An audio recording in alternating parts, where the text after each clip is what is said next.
And I asked, do you love me? And she said, no, but that's a lovely ski mask you're wearing. But we're on. Hey, this is Corey with Fitness Lying Down.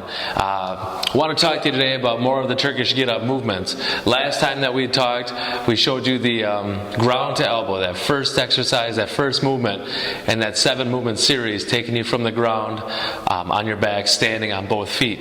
Today we're going to take you into the second and third movement into that, which is going to be the post to high pelvis.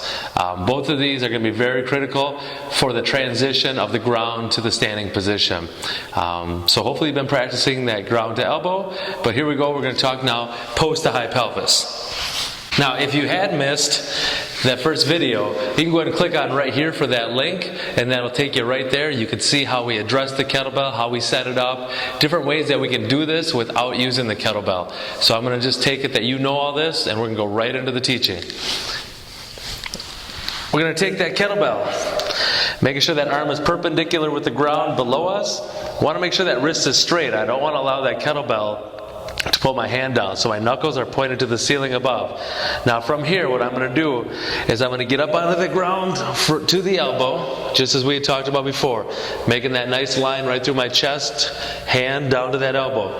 Now from here, I'm going to take my free palm and I'm going to push hard into the ground and slide that palm underneath my shoulder. What I don't want to do is I don't want to push off the ground and catch myself. We're going to take that hand, push hard into the ground, bring that hand, lock out that arm, hand push into the ground. That's going to be my post position.